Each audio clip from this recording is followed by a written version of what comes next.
À Barentin, ville de 12 000 habitants en 2020, on a eu un grand-maire, un très grand-maire. Pour tous ceux qui l'ont connu, qui ont connu cette période faste, on l'appelle encore aujourd'hui le président André Marie.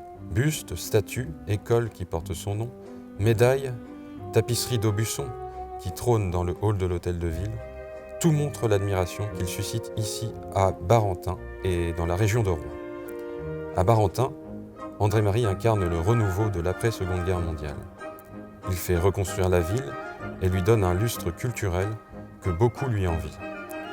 L'homme a côtoyé les plus grands de ce monde, ministres, acteurs, écrivains, et se sert de son réseau politique important pour en faire profiter la ville qu'il administre de 1945 à sa mort en 1974.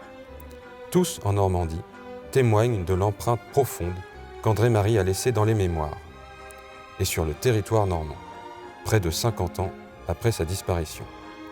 Mais qui est donc cet homme qui faisait entrer de l'extraordinaire dans une ville industrielle et rurale de Normandie ?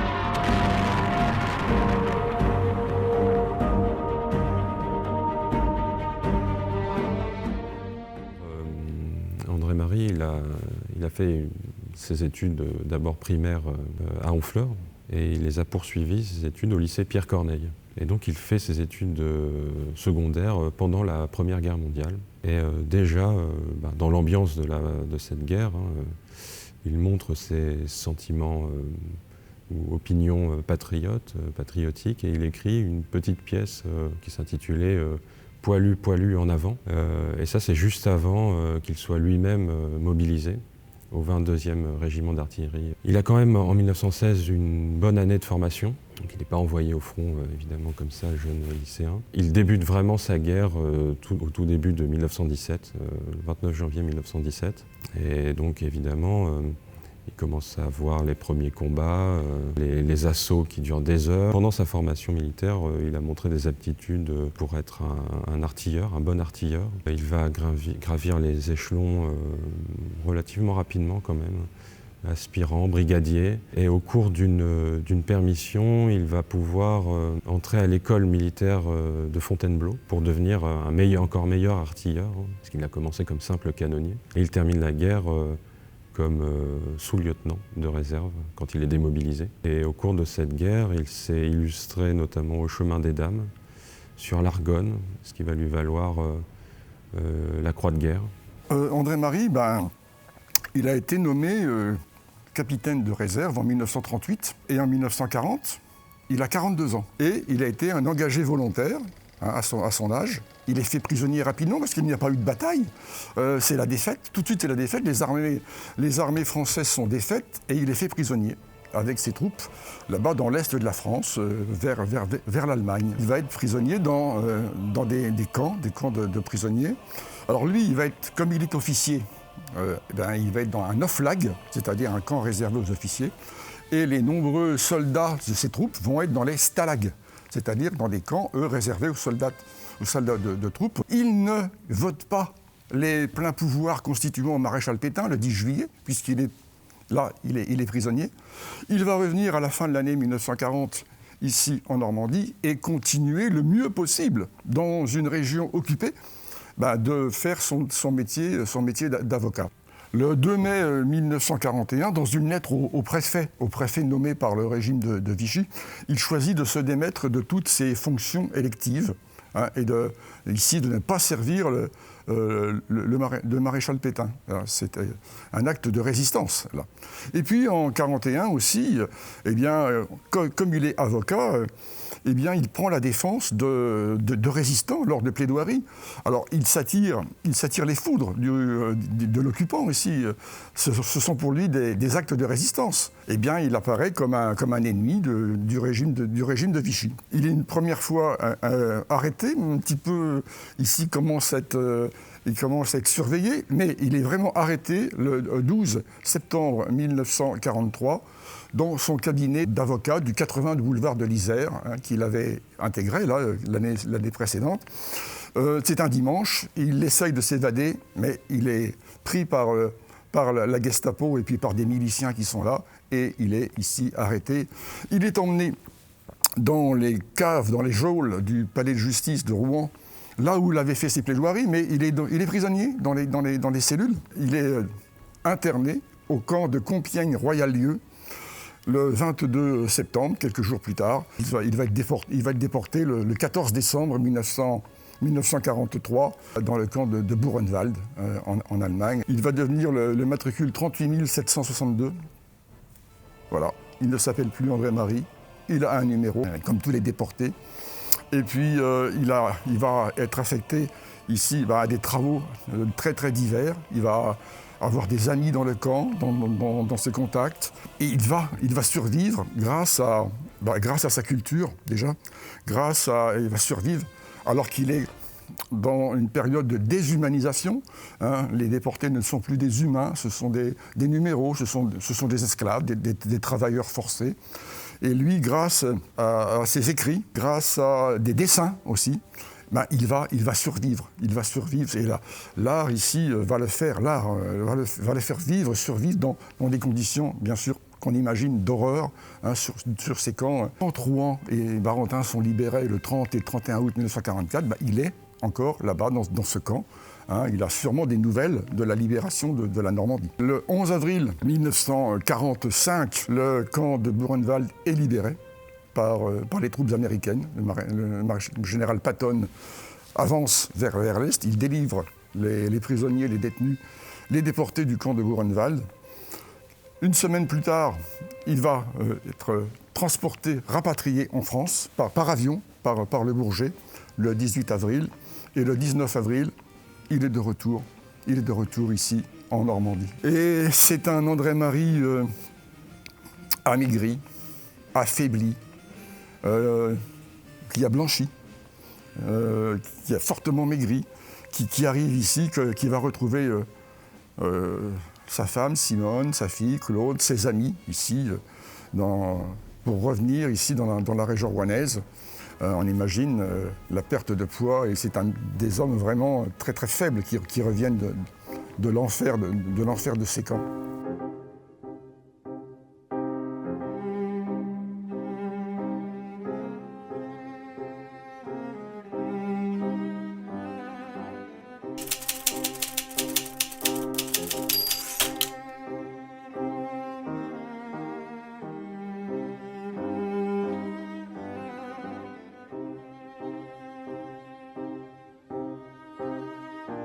Et lui, André-Marie, il va se jeter corps et âme dans la culture. Il va fréquenter les Folies Bergères à Rouen, le théâtre français, le théâtre des arts. Il va connaître sur le bout des doigts les artistes, tout ce qu'ils peuvent jouer. Il va pouvoir être lui-même critique d'art lyrique, critique d'opéra au journal radical La Dépêche de Rouen. C'est là qu'il va rencontrer notamment Georges Métayer, qui va aussi le prendre dans son cabinet d'avocat. C'est le début de sa carrière politique, c'est un peu tout ce monde-là, radical, le milieu des avocats, qui va le lancer. Il va être membre de l'Association générale des étudiants rouennais. André-Marie sera celui qui va écrire 2 pièces, 2 opérettes, à la Gère, tu exagères, donc 2 opérettes qu'ils auront montées, là, toute cette bande, dans une espèce d'ambiance année folle, comme on imagine. L'héritage culturel d'André-Marie est impressionnant. C'est un homme qui aimait les arts et les lettres. Il écrivait quand il en avait la possibilité. C'était un grand collectionneur, un homme féru de culture depuis le plus jeune âge. Et donc il souhaitait à ce que dans sa ville, ici à Barentin, la culture soit un vecteur d'épanouissement, un moyen d'attractivité et de mieux faire connaître aussi le territoire. En 1923, il va publier aussi Les écrivains normands, parodies et pastiches. C'est un genre dans les années 1910-1920 à la mode, c'est-à-dire que des écrivains vont publier à la manière d'eux. Et André-Marie va montrer son talent et sa connaissance des écrivains normands, de la littérature du XVIIIe, XVIIe, XIXe aussi, en écrivant comme Gustave Flaubert, comme Guy de Maupassant, comme Malherbe, comme Corneille.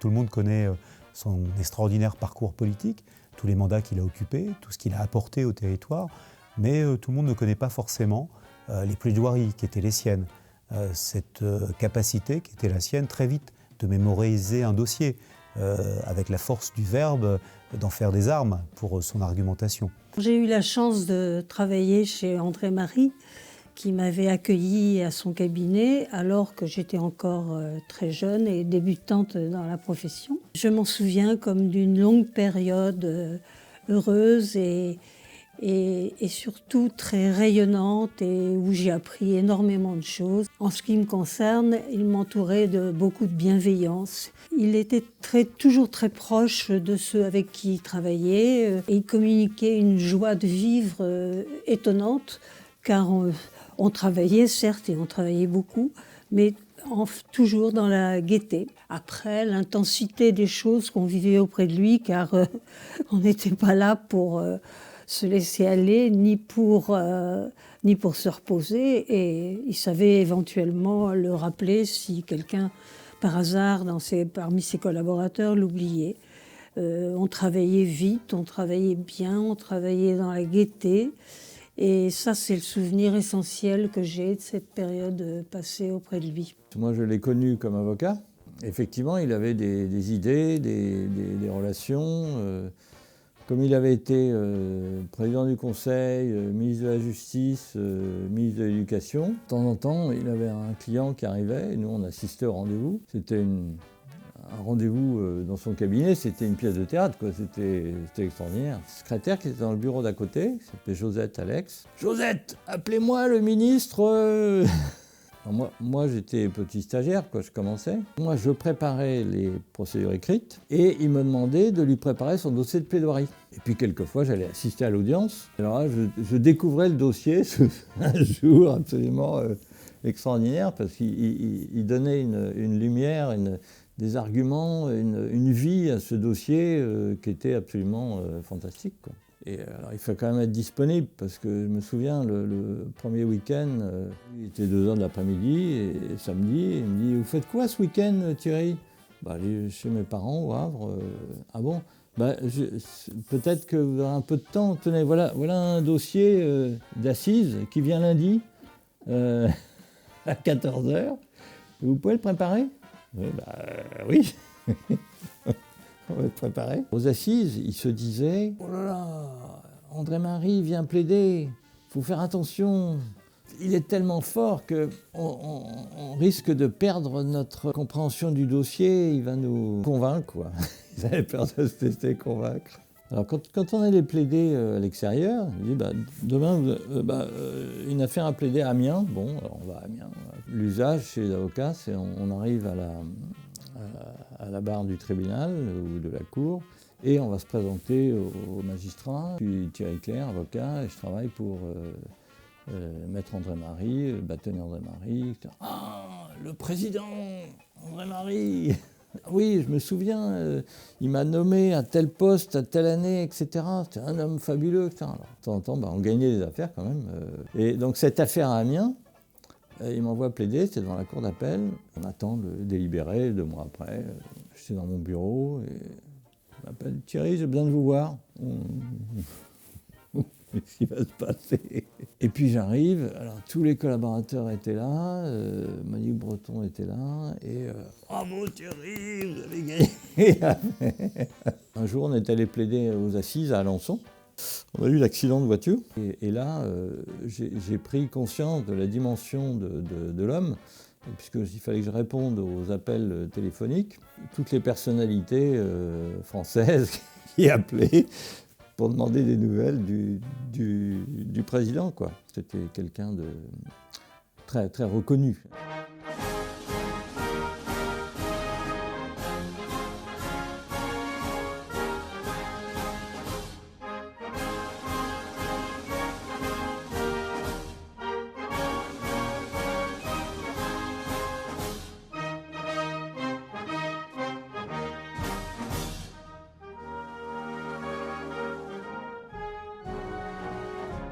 Alors sa carrière politique, elle est très longue. Il est député à partir de 1928, mais auparavant, il avait déjà été conseiller d'arrondissement à Rouen dès 1923, conseiller municipal de la ville de Rouen en 1925. Et il se fait remarquer du monde radical très vite. On parle de lui, radical socialiste, on parle de lui dans Le Pilote à Caudebec, qui est un journal plutôt conservateur évidemment, qui est contre André Marie. Parfois même on le compare à Danton, Robespierre dans ses journaux conservateurs. Et il se fait évidemment remarquer d'Édouard Herriot, très important, très emblématique du mouvement radical socialiste. Et André Marie s'inscrit dans cette filiation-là, en voulant notamment rendre accessible l'école au plus grand nombre et notamment les études secondaires. Il va devenir sous-secrétaire d'État dès 1932-1933. Et puis bon, évidemment, il y a la Seconde Guerre mondiale qui interrompt un peu cette carrière puisqu'il se démet de ses fonctions dès 1941. Et sa carrière politique reprend évidemment après la Seconde Guerre mondiale et décolle vraiment en 1947 quand le président de la République, Vincent Auriol, l'appelle pour être ministre de la Justice. Garde des Sceaux, donc un ancien déporté garde des Sceaux, c'est tout un symbole. Il va être ministre de la Justice comme ça entre 1947 et 1949. Il va finir par revenir au pouvoir comme ministre de l'Éducation nationale en 1951, et ce jusqu'en 1954. Donc quand même, sous la 4e République, les gouvernements chutent régulièrement, mais il est toujours replacé à ce poste-là. Et Edgar Faure, lui, dans ses mémoires, dit que vraiment il était fait pour ça. Lui-même, André Marie, disait qu'au cours de cette carrière politique qui est déjà vraiment brillante, il disait que c'était le plus grand honneur de sa vie, lui, fils et petit-fils d'instituteur, d'avoir été nommé à ce poste de ministre de l'Éducation nationale. C'est une consécration pour lui en réalité. Et comme ministre de l'Éducation nationale, il mène une politique là aussi d'ouverture à l'éducation, à l'instruction. C'est vraiment, quand on regarde sa politique des années 20-30 jusqu'à la fin en fait, de sa carrière, c'est sa ligne directrice, c'est ouvrir des écoles, rendre accessible l'instruction par des conférences, par des cours évidemment, que ce soit des cours généraux, l'instruction générale, ou professionnels, techniques. Il milite pour ça, l'accès au plus grand nombre. Il est ministre de l'Éducation nationale au moment où il y a de plus en plus d'enfants du baby-boom qui entrent à l'école. Donc il faut construire des écoles, reconstruire celles qui ont été touchées par les dégâts de la Seconde Guerre mondiale. Et si vous prêtez attention quand vous vous promenez en Normandie ou même partout en France, on retrouve le même type d'école à peu près, où ça nous est familier. Parce qu'en réalité, ce sont des écoles qui ont été construites sous André Marie. Ça va permettre d'accueillir tous ces enfants du baby-boom. J'ai lu beaucoup de ses discours politiques. J'ai, à travers ça, compris qu'il avait non seulement la maîtrise du verbe, mais la capacité aussi, à travers de belles images, d'emporter la conviction, de faire en sorte à ce que très vite il soit compris du plus grand nombre.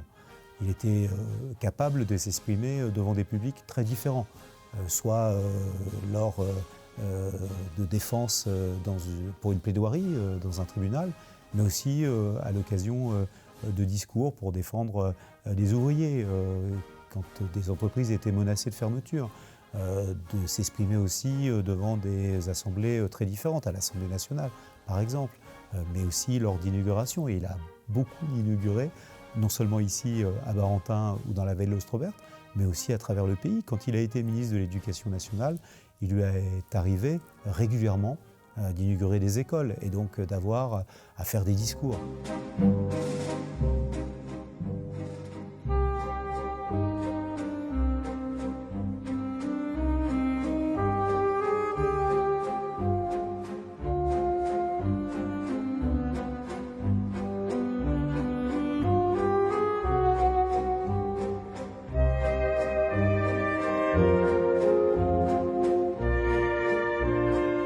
Il y a incontestablement une influence André Marie.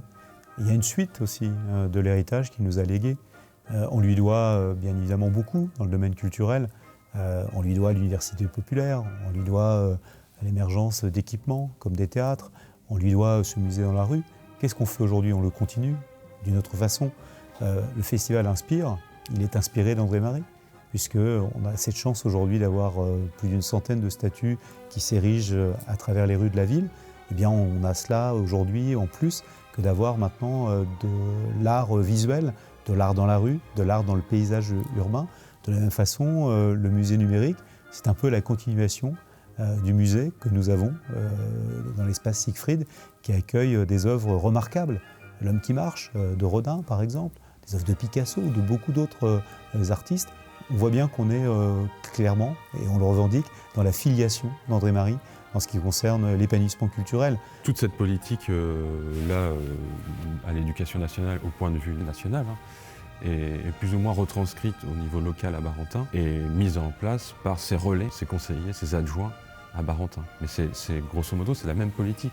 C'est pratiquement le laboratoire d'André Marie Barentin. Il ouvre des écoles, le centre d'apprentissage des ateliers et chantiers de la Seine-Maritime au Trait, le chantier naval du Trait, a fermé en 1953 et il réouvre les classes à Barentin au lycée Jacquard, Edmond Labbé, puisqu'il y avait aussi des cours pour les jeunes filles. Ses convictions, il les met en œuvre ici. Ouvrir la culture au plus grand nombre, instruire les Français de toutes origines, c'est en fait faire briller la France. Et il écrit ça dans ses écrits et discours politiques. C'est très présent dans sa pensée.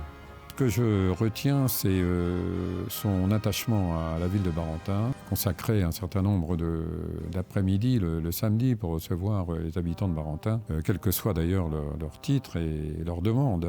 C'était quelqu'un qui était à l'aise aussi bien avec les grands de ce monde ou les grands de la politique. Je me souviens qu'il a reçu ici Anthony Eden, qui était donc Premier ministre de Grande-Bretagne. Et il était aussi à l'aise avec le cantonnier de Barentin, avec qui il pouvait évoquer la situation des trottoirs ou le lampadaire qui s'était éteint. Je crois qu'il était extrêmement ancré, il tenait beaucoup à la population de Barentin. Il avait compris que le beau poste en politique, c'était le poste de maire. Il a toujours donc attaché beaucoup d'importance au développement de Barentin, qui était quand même, en 1947, une ville pas très sexy.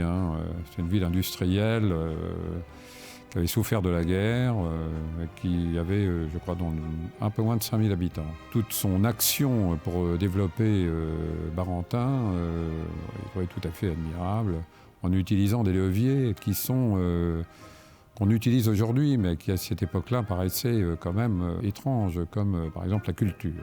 Et puis l'autre action que je vois extrêmement intéressante, c'était cette vision économique de développement de Barentin par l'implantation d'abord d'une entreprise sur les hauts de la Tréaumont, avec une usine de moteurs électriques. Je pense qu'André Marie avait déjà compris que l'industrie textile était en déclin et qu'il fallait trouver des remplacements pour employer la population de la ville. Et puis ensuite, cette compréhension de la modification du paysage en ce qui concerne la distribution avec l'installation d'un carrefour. Avoir compris que pour que les gens viennent à Barentin dans ce carrefour qui était un des plus importants de France, il était nécessaire de construire une autoroute qui menait directement au carrefour. Après, ce que je retiens aussi, c'est cette ouverture qu'il avait au monde et à l'Europe.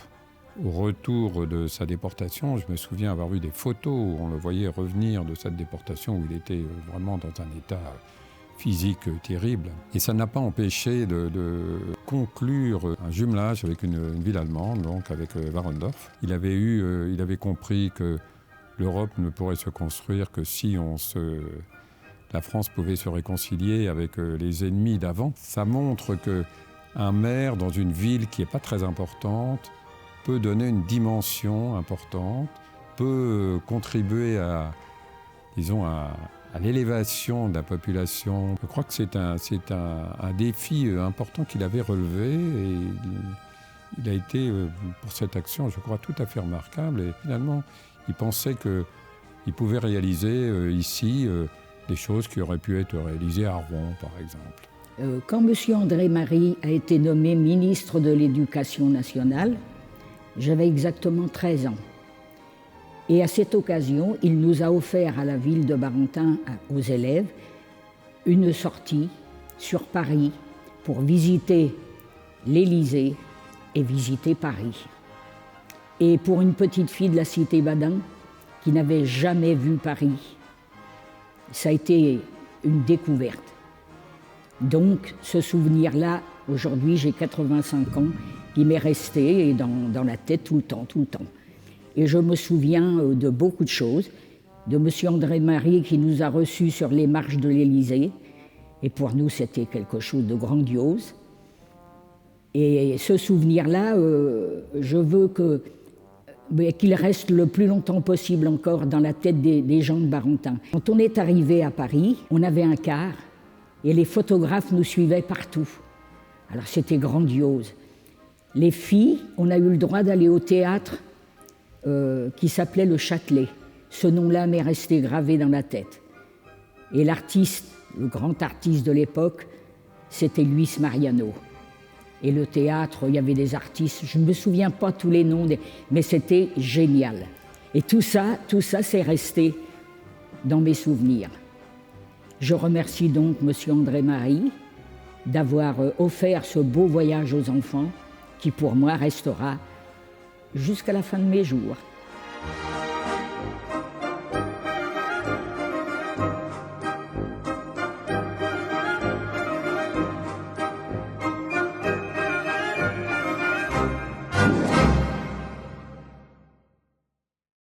Mais je voudrais maintenant vous poser peut-être une question très difficile, mais selon vous, que sera le Barentin du 6e plan? L'avenir de Barentin se trouve en quelque sorte d'ores et déjà inscrit dans les dossiers officiels qui vont régir la prospérité de la Basse-Seine. Le but d'ailleurs, l'objectif d'ailleurs, est extrêmement prétentieux, ambitieux. Nous devons passer dans X années à quelques 90 000 ou 100 000 habitants. Le Barentin d'aujourd'hui, qui n'a déjà plus rien de commun avec le Barentin d'il y a 20 ans, le Barentin d'aujourd'hui n'aura rien de commun avec le Barentin qu'il y aura dans 30 ans. C'est mon successeur qui le verra, bien entendu, mais il faut tout de même lui préparer sa tâche. Et il la trouvera, croyez-moi, facilement préparée par nos soins.